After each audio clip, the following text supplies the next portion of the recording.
What if Heath Ledger's death in 2008 was not an accidental overdose, but his final attempt to tell the truth about what was happening to Hollywood's child stars? In the last hours of his life, the actor did not call a doctor or his friends. He called Mary-Kate Olsen 9 times in a row. Why her specifically? And what did he want to say in that last conversation? Imagine a man who knew the darkest secrets of the entertainment industry. In agony, he tried to warn the one who could still be saved. But Mary-Kate never answered his calls. An hour later, Heath was found dead in his apartment. And yet the masseuse who discovered the body didn't call an ambulance. She called Mary-Kate Olsen. Strange, isn't it? Even stranger is what happened afterward. Mary-Kate immediately contacted her lawyers before speaking to the police. The lawyers forced her to remain silent. And Heath's personal records, the journals where he wrote down everything he learned about Hollywood's backstage, vanished from his apartment. Who took them? And what was in them that frightened even the lawyers? There is one detail in the police reports that all media outlets kept silent about. In the weeks before his death, Heath had been meeting not only with Mary-Kate, but also with other former child stars. He was collecting their stories. He was preparing an exposé of the system that turns children into commodities. But the system found out first. The scariest part is not that Heath died. The scariest part is that after his death, all those child stars he had been meeting suddenly changed their behavior. They fell silent. They disappeared from the public eye, as if someone had told them, this is what happens to those who say too much. June 13, 1986, Sherman Oaks, California. The birth of the Olsen twins seemed like a blessing for a young family. But what if it was the beginning of a nightmare? Already in the maternity ward, a man appeared who would change their fate forever. He was not a relative, not a doctor. He introduced himself as a producer, but the nurses remembered him differently. He knew about the twins before they were even born, one nurse later recalled. He was waiting in the corridor with a bouquet of flowers and some kind of document. When the girls were born, he smiled and said, "Perfect specimens." Not beautiful children or healthy babies, but perfect specimens. In the newborn's medical records appeared a strange note not found in standard protocols. Special abilities, requires long-term observation. Phoenix Group. What did that mean? Who was the Phoenix Group? And what special abilities could newborns possibly have? Their parents, David and Jarnette Olsen, later said that in the first months of the girls' lives, development consultants regularly visited their home. These people ran strange tests on the infants, showing them colored cards, recording their reactions, taking photographs. The parents thought it was normal procedure for twins. They didn't know their daughters had already become part of an experiment. In the archives of a private Los Angeles clinic, documents from those years have been preserved. The project was called Twins, a study of the synchronicity of mental processes in identical subjects under media influence. In simple terms, scientists wanted to see if they could control a child's personality development through television and fame.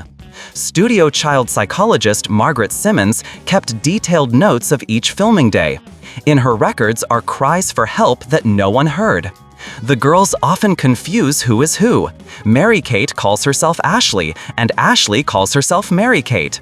They begin to speak and move in sync, even when not rehearsing. This is not normal for child development. The most chilling detail is found in the private notes of one of the show's producers. Day 847. The experiment is proceeding according to plan. The subjects have fully adapted to dual identity. Next stage, resilience testing under stress. What was that next stage? And why did the producer call the children subjects? Behind every success of the sisters stood Robert Thorne, their manager who entered their lives when they were just 3 years old. Charismatic and charming, he quickly became almost a father figure. But who was Robert Thorne really? And why is his past so carefully hidden?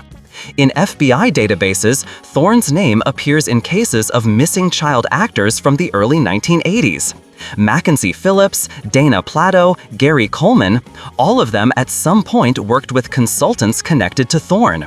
All of them faced drugs, psychological breakdowns, or financial scandals. Coincidence? Thorne created a company for the girls, Dual Star Entertainment, but in the incorporation documents there is a strange detail.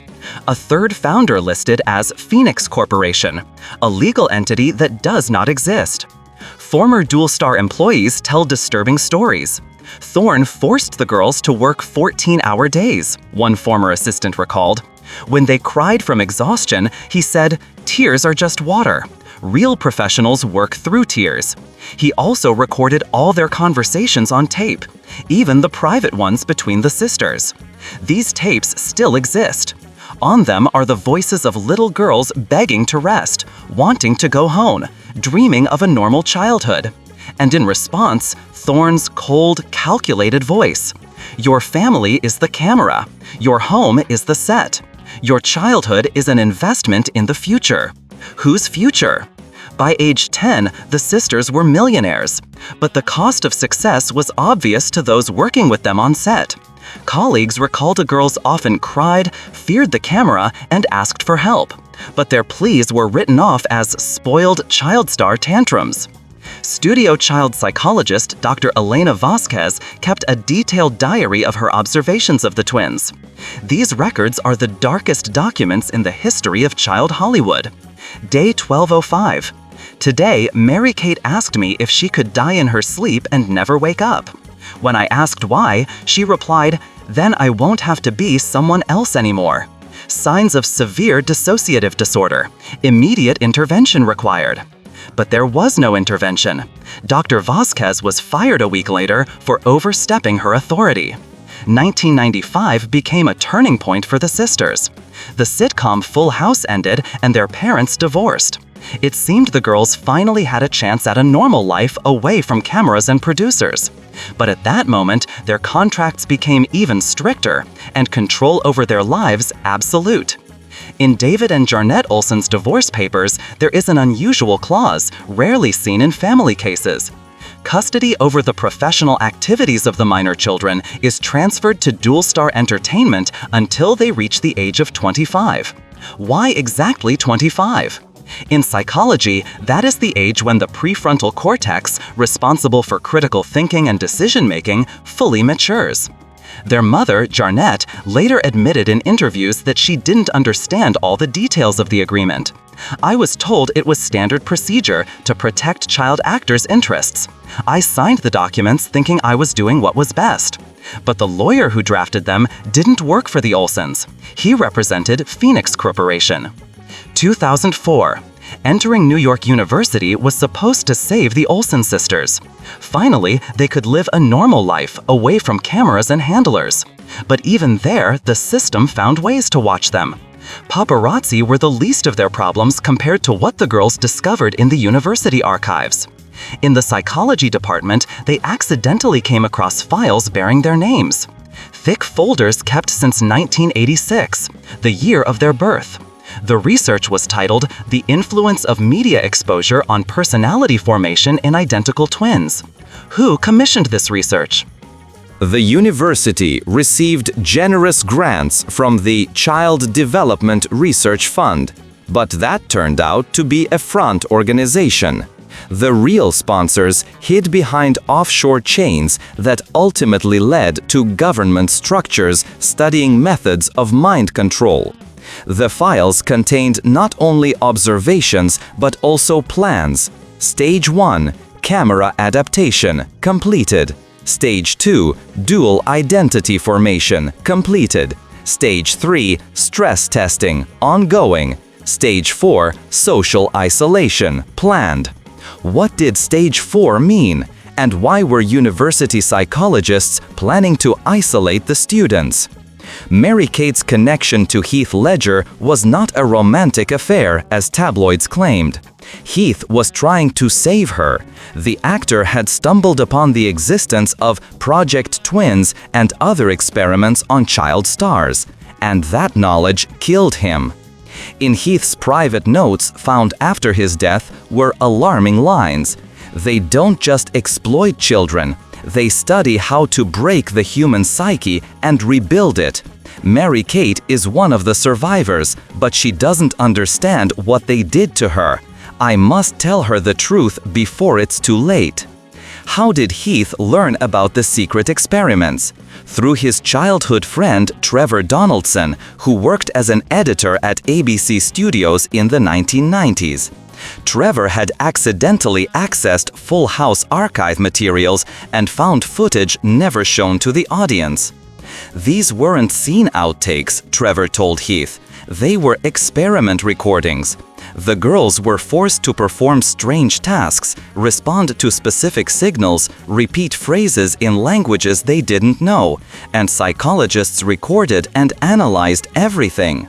After Ledger's death, the sisters vanished from the public eye. Officially, they went into fashion and founded The Row. But their new business is not just about clothes. It's a money laundering mechanism and perhaps a continuation of the same experiments in a new form. Prices for the Row products are absurdly high.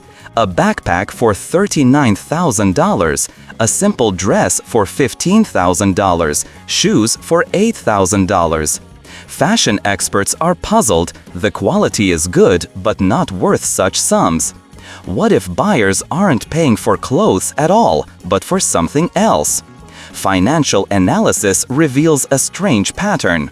The main buyers of the Row are not fashionistas, but middle-aged women from certain social circles, wives of politicians, daughters of businessmen, members of influential families. People with access to secret information who need safe methods of transmission. What if the Row's clothing is not merchandise but a code? In the fashion world, rumors have long circulated that certain colors, cuts, and accessories carry encrypted messages. 2015, a class action lawsuit from former The Row interns could have revealed the truth. Young people accused the sisters of abuse, forcing unpaid labor and psychological pressure. But the case was silenced with a paltry $140,000 settlement. Why would millionaires pay if they were innocent? One intern, David Chen, later revealed the truth. I saw documents I wasn't supposed to see. In the Row's office, there is a restricted floor we weren't allowed on. But one day I got lost and ended up there. There were computers, files, photos, and lists. Lists of child actors from past years with notes. Successfully completed, failed, in process, requires elimination. Next to Mary-Kate and Ashley's names, it read, successfully completed, transferred to next stage. What was that next stage? David tried to photograph the documents but was caught by security. He was immediately fired and forced to sign an NDA under threat of legal action. But he told other interns anyway, and they decided to file a class action lawsuit. During the trial, something strange happened. The plaintiff's lawyer, who had been aggressive and energetic, suddenly changed tactics. He began urging his clients to settle before things get worse. What scared him? It later turned out that on the eve of his change of heart, the lawyer had received a package in the mail. Inside were photos of his children on their way to school, his wife at work, his mother in a nursing home. No threats, just photos. But the message was clear. We know where to find those you love. The case was closed, the interns received money and signed NDAs. But the documents David saw are still there. They remain locked on the Row's restricted floor, waiting for someone brave enough to expose them.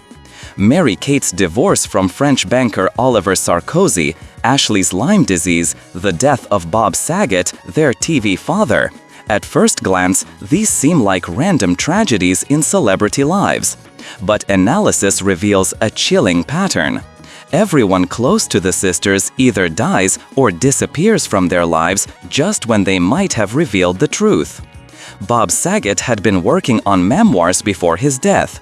In the drafts was a chapter titled What I Saw Behind the Scenes, where he planned to write about strange things happening during Full House filming. That chapter disappeared from all manuscript copies after his sudden death in a hotel room. The official cause of death, head trauma from a fall, but experts doubt it. The injuries were too severe for an ordinary fall. What's more, the hotel's security cameras accidentally didn't work that night, and footage from neighboring floors was lost in a technical glitch. Mary-Kate's divorce is also surrounded by mysteries. Sarkozy is not just a banker, but a man with ties to European intelligence services. During the divorce, he demanded not alimony, but access to certain documents from Mary-Kate's private archive. Which documents, and why would a French banker want papers belonging to an American actress? Ashley's Lyme disease began right after she attempted to write an autobiography. The first symptoms appeared a week after she told the publisher she planned to reveal the full truth about child Hollywood. A tick bite is a convenient cover for neurological symptoms that could be induced by other means. Today, Mary-Kate and Ashley Olsen are the most mysterious figures in show business. They avoid cameras, give no interviews, appear only at select events. Their silence is worth billions, their secrets buried under layers of legal agreements and threats. But what if their silence is not a choice, but a condition of survival? In dark corners of the internet, rumors spread about a Survivors Club, a secret community of former child stars who know the truth about Hollywood's system. The Olsen twins are said to be its unofficial leaders. The system thought it had broken them completely. The system was wrong. The Olsen sisters survived, grew up, and became the system themselves. A system of retribution for stolen childhoods and shattered souls. Their tragedy turned into power, and that power is only beginning to act. In a world where truth costs more than money and silence costs more than truth, the Olsen sisters chose a third path. They became keepers of secrets that can bring down empires.